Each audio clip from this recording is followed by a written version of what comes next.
దుబ్బాకలో టీఆర్ఎస్ పార్టీని మట్టి కనిపించిన మన అన్న రఘునందన్ రావు గారు ఇక్కడికి మనకు రావడం అందరికి చాలా ఆనందదాయకం. వారిని స్వాగతం స్వాగతం సుస్వాగతం అంటూ వారిని ఇక్కడ వెల్కమ్ చేస్తున్నాము. ఈరోజు ప్రభుత్వం ఏమంటే టీఆర్ఎస్ పార్టీ అంటే ఒక ఫ్యామిలీ పాలన అయిపోయింది. మొట్టమొదటి దెబ్బ అరవింద్ అక్కడ మన నిజామాబాద్ లో 4 స్తంభాలు ఆట ఆడుతున్న టీఆర్ఎస్ ఫ్యామిలీలో ఉన్న కేసీఆర్ ఫ్యామిలీలో మొదటి దెబ్బ నిజామాబాద్ లో కొడితే ఒక పిల్లర్ పడిపోయింది.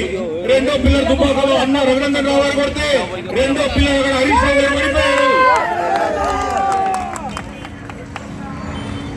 ఈ రోజు జరుగుతున్న జిహెచ్ఎంసీ ఎలక్షన్ లో అందరూ మన నాయకులందరూ ఈ మూడో పిల్లర్ అయిన కేటీఆర్ గారు మూడో పిల్లర్ జల్దీ పడిపోబోతుంది, మనందరం చూడబోతున్నాం. ఇక 4వ పిల్లర్ అయిన కేసీఆర్ ప్రభుత్వం పడిపోతుందని ఈరోజు చెప్పారు మన రాష్ట్ర మన బీజేపీ అధ్యక్షుడు బండి సంజయ్ గారు. అని ఈ రోజు మన సర్వే నరేష్ గారికి మద్దతుగా మన దగ్గర ప్రచారం బీజేపీ అభ్యర్థిగా నేను ముందుకు వచ్చాను. నాకు మద్దతుగా ప్రచారం చేయడానికి మన దుబ్బాక టైగర్ శ్రీ రఘునందన్ గారు వచ్చారు. ఎంతో సంతోషం.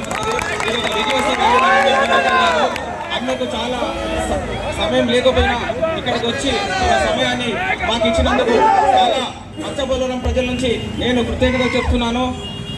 అన్న ఇక్కడ చాలా సమస్యలు ఉన్నాయి. 10 ఏళ్ల నుంచి ఒక్కరే ఇంతకు ముందు ఉన్న కార్పొరేటర్ సైకిల్ గుర్తుపై గెలిచి తర్వాత కారు ఎక్కాడు, కారు గెలిచి ఇప్పుడు మళ్ళీ అదే కారు గుర్తుపై వచ్చాడు. అతను ఎలక్షన్ అప్పుడు కనబడతాడు తప్ప ఇంకెప్పుడు కనబడరు. మళ్ళీ అతను చూడాలంటే మనం అల్వాల్లోనే కలుసుకోవాలి, అల్వాల్లోనే కనబడతాడు.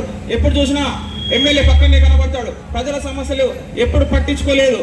ఎన్నిసార్లు ఫోన్ చేసినా ఎత్తడు అని ఒక మంచి కంప్లైంట్ ఉంది. గ్రేటర్ హైదరాబాద్ లోనే లాస్ట్ కార్పొరేటర్ ఎవరంటే మనకు మత్స్యపోలవరం జితేందర్ నాథ్ గారని మనకు అన్ని ఛానళ్లలో మనం చూడడం జరిగింది. ఇక్కడ సమస్యలు చాలా ఉన్నాయన్న. ఇక్కడ రోడ్లు చాలా దయనీయంగా ఉన్నాయి. మరి డ్రైనేజ్ సిస్టమ్ అయితే చాలా మంచి నీళ్ళలో కూడా కలుషిత నీళ్ళు కలుస్తాయి. ఇక్కడ స్లమ్స్ కూడా చాలా ఉన్నాయి అన్న. మీ యొక్క అండ వల్ల మేము ఇక్కడ గెలుస్తాం. మీరు వచ్చినందుకు చాలా